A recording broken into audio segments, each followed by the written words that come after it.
नमस्कार मित्रों। आज मैं अ, कार्तिक मास की जो कार्तिक पूर्णिमा है इसकी कहानी आपके बीच लेकर आया हूँ।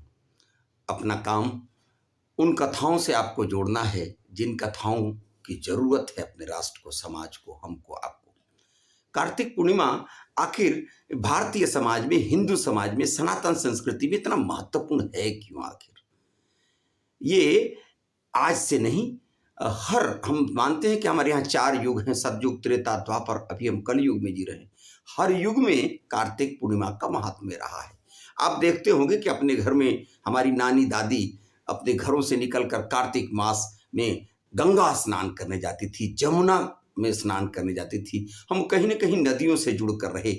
चूँकि भारत की संस्कृति कृषि प्रधान संस्कृति रही है, हम गाय को इसलिए माता मानते हैं कि गाय हमारी माँ हमको साल डेढ़ साल तक दूध पिलाती है, मगर गाय का दूध हमारे लिए पूरे जीवन भर मेरा आधार रहता है। उसके बछड़े जो बैल बनते हैं उससे हमारी कृषि संस्कृति निर्भर है। हम परिवार और विवाह नाम की संस्था का जो भारत में उत्थान हुआ, जिसकी वजह हम पूरी दुनिया में सबसे पहले सभ्य हुए, उसका भी मूल यही है कि हमने परिवार नाम की संस्था को, विवाह नाम की जो प्रथा है उसको हमने स्वीकार किया। और हमारे घर परिवार में तमाम माताएं बहनें हजारों लाखों साल से कार्तिक स्नान करती रही हैं। हालांकि अभी ठंड पूरी पराकाष्ठा पर नहीं है, फिर भी हमारी माताएं बहनें नदियों में जाती हैं, नहाती हैं। क्यों नहाती हैं? मैं चाहता हूं कि आज इस विषय पर आपके साथ अपनी बातों को शेयर करूं। हम मानते हैं कि हमारे हिंदू धर्म में विष्णु के जो 10 अवतार हुए, उन दशावतार में जो मत्स्य अवतार है, विष्णु का जो प्रथम अवतार है मत्स्य अवतार, कहा जाता है किसी कार्तिक पूर्णिमा के दिन विष्णु ने मत्स्य का रूप धारण कर धरती को, अपनी वेद संस्कृति को रक्षा करने के लिए मत्स्य अवतार लिया था। और मत्स्य अवतार दिवस, चूंकि मत्स्य का जल से रिश्ता है, इसलिए हम मानते हैं कि कार्तिक भर स्नान करेंगे तो हमारे वो मत्स्य अवतार देवता कहीं मत्स्य रूप में, जो कभी हमारी नदियों में प्रवाहित, हमारी गंगा, हमारे समुद्र, हमारे जल में जिनका जो उत्पन्न हुए थे, उनसे हम जुड़ सकेंगे। तो जो वैष्णव लोग हैं वो मत्स्य अवतार की दृष्टि से मानते हैं कि कार्तिक पूर्णिमा के दिन विष्णु का प्रथम रूप पृथ्वी पर उदित हुआ था, इसलिए हम कार्तिक पूर्णिमा का स्नान करते हैं।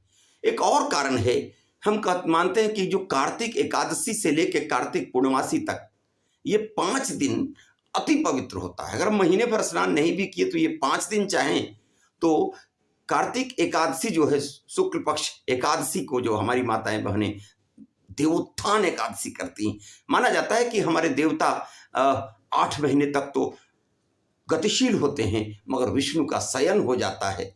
और कार्तिक, ये जो हमारा 8वां महीना है, वो कार्तिक शुक्ल पक्ष एकादशी के दिन देवता उठ खड़े होते हैं, हमारे सारे शुभ काम, शादी विवाह, यज्ञ याजन शुरू हो जाते हैं। तो देवोत्थान एकादशी में हमारी माताएं बहनें अपने घर के बाहर खड़ाऊ बनाकर विष्णु का स्वागत करती हैं।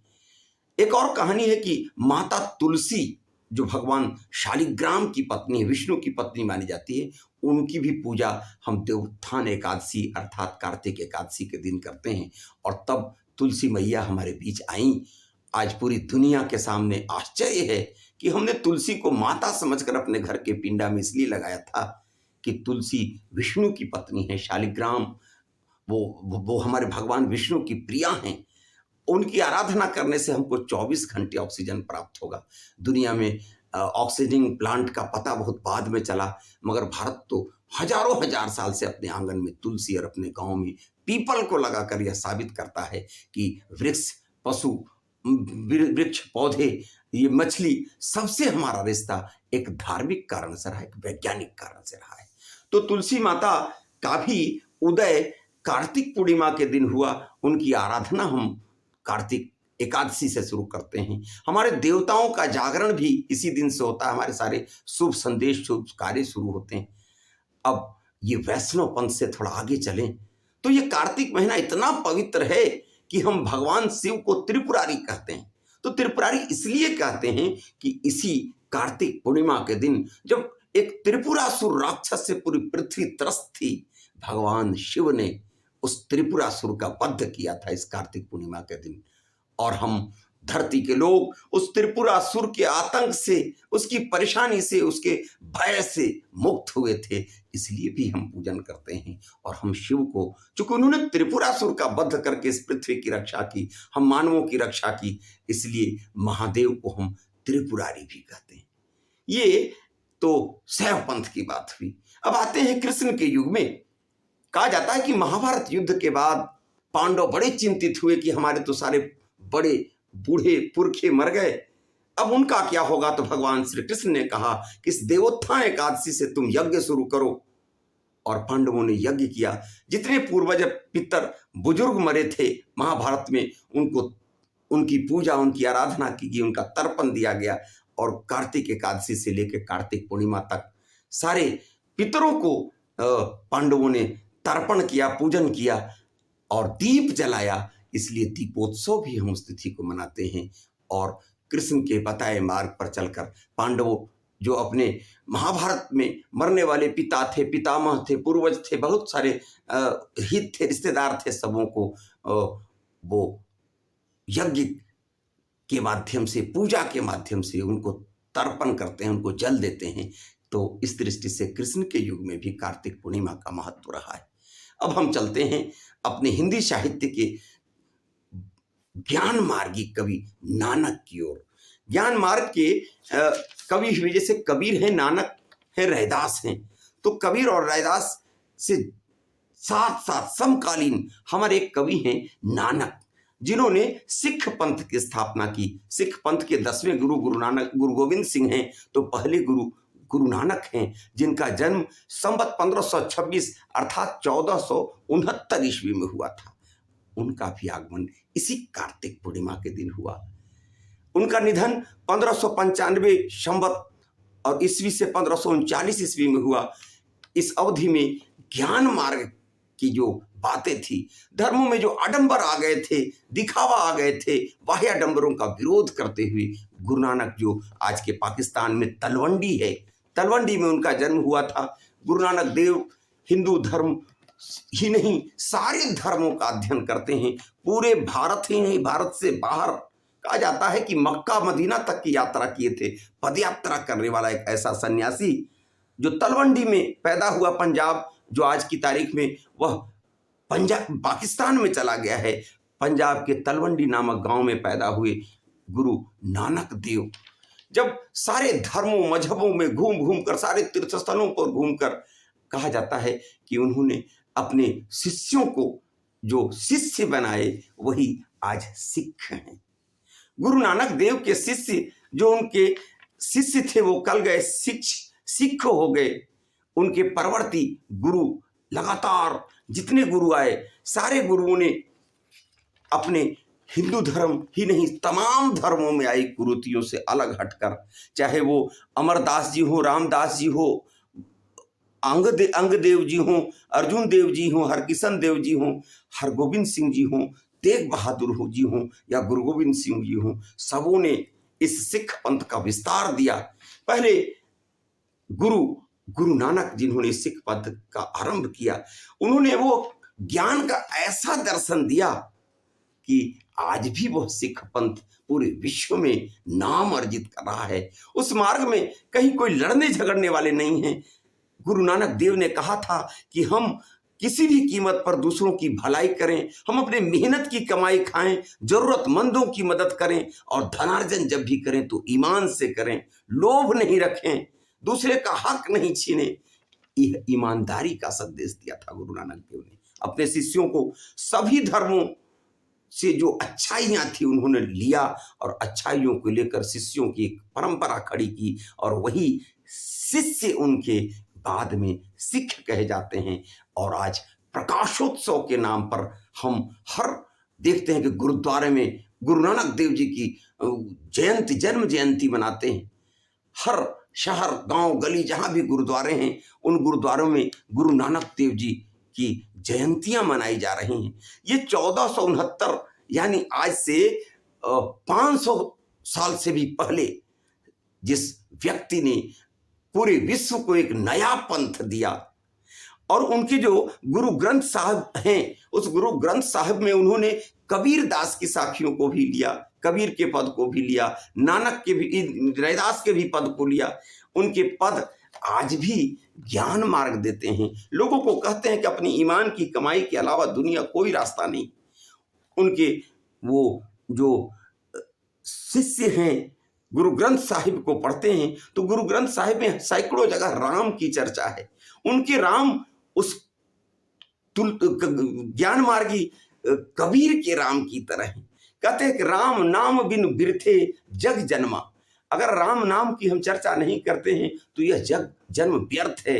राम नाम बिन बिरथे जग जन्मा, बिखु बिखु खावे बिखु बोले, बिनु नावे निहफट मति भ्रमना। अर्थात राम के नाम के अलावा सब कुछ भ्रम है। अगर वह नहीं है तो मेरा चलना, मेरा सुनना सब कुछ भ्रम है। अर्थात राम ही ब्रह्म है। उन्होंने ओंकार धर्म की स्थापना की। ये ओंकार शब्द कहा जाता है कि सृष्टि की जो ब्रह्मांडीय ध्वनि है, इसको कमोबेश थोड़े से परिवर्तन के साथ हम हिंदू धर्म के लोग ओम बोलते हैं, तो क्रिश्चियन और मुस्लिम धर्म के भी आमीन बोलते हैं, जो कहीं न कहीं अ, उ और म से ही मिश्रित ध्वनियों से बना हुआ एक शब्द है। तो ओंकार की महत्ता को स्थापित किया। गुरु नानक देव जी ने राम की स्थापना की, कृष्ण की स्थापना की, मगर इनके राम और कृष्ण किसी मूर्ति की पूजा के काबिल नहीं, कायल नहीं है। इनके राम ज्ञान मार्गी राम है कबीर की तरह। और इन्होंने अपने शिष्यों को अपने राष्ट्र, अपने समाज, अपनी संस्कृति की रक्षा के लिए एकजुट किया। बाद में उसी पंथ को गुरु गोविंद सिंह ने वो मिलिटेंसी दी, शक्तिशाली बनाया और आज हिंदू धर्म की रक्षा के लिए, मुगलों के बढ़ते हुए आतंक और आक्रमण से हिंदुत्व की रक्षा करने के लिए, सनातन व्यवस्था की रक्षा करने के लिए उनके जो गुरु तेग बहादुर हरगोबिंद सिंह है, अपना सर्वस्व न्यौछावर कर दिए। गुरु गोविंद सिंह ने सर्वस्व न्यौछावर कर दिया। मगर इस पंथ की शुरुआत करने वाले गुरु नानक देव का यह जन्म दिवस भी होता है। इसलिए कार्तिक पूर्णिमा हमारे हिंदू धर्म के लिए बहुत ही महत्वपूर्ण माना जाता है।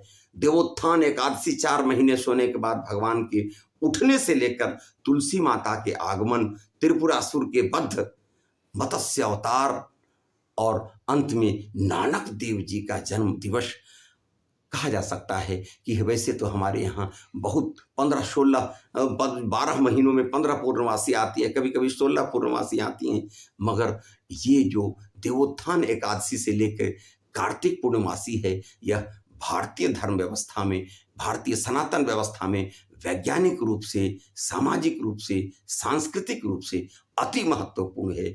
और हमारे घर आंगन में जो तुलसी मैया हैं, उन तुलसी मैया के आगमन का दिवस है, नानक के आगमन का दिवस है, हमारे मत्स्य अवतार के आगमन का दिवस है। हम मानते हैं कि यह कार्तिक पूर्णिमा का जो महत्व है, भारतीय संस्कृति, हिंदी साहित्य हर दृष्टि से महत्वपूर्ण है। ये भक्ति काल के निर्गुण पंथ के प्रमुख कवियों में नानक देव, जिन्होंने सिख धर्म की संस्थापना की, उनके साथ साथ उनका साहित्य आज भी हमारे भारतीय जनमानस को एकजुट बनाए रखने के लिए, तमाम अंधविश्वासों और आडंबरों से ऊपर उठकर प्रकाशोत्सव मनाने का दिवस है। हम रोशनी की दुनिया में जाते हैं, हम देव दिवाली भी मनाते हैं। मित्रों, मैं आज अति प्रसन्न हूँ कि कार्तिक पूर्णिमा की ये कहानी आपको सुना रहा हूँ। कहानियाँ तो बराबर मैं आपको सुनाता हूँ, मगर ये सांस्कृतिक कहानियाँ अगर आप नहीं जानेंगे तो हम, आप और हमारा समाज, हमारे आसपास के लोग कहीं न कहीं उससे वंचित रह जाएंगे। तब हम एक मजबूत भारत का निर्माण नहीं कर सकते। हम तो भारत माता के सपूत हैं। हम चाहते हैं कि अपनी सभ्यता, अपनी संस्कृति, अपने साहित्य के उन अनछुए बिंदुओं की ओर आपको ले चलें जिसकी आपको जरूरत है, हमारे समाज को जरूरत है। इसलिए आज हमने कार्तिक पूर्णिमा की कहानी आपको सौंपी है। विश्वास है ये कहानी आपको अच्छी लगी होगी, तो आप अपनी राय देंगे, अपने मित्रों को सुनने के लिए इसे शेयर करेंगे, सब्सक्राइब करेंगे और आगे हमसे आप और जिन कहानियों को सुनना चाहते हैं उसकी ओर हमें इशारा करेंगे। बहुत बहुत धन्यवाद। जय कार्तिक पूर्णमासी।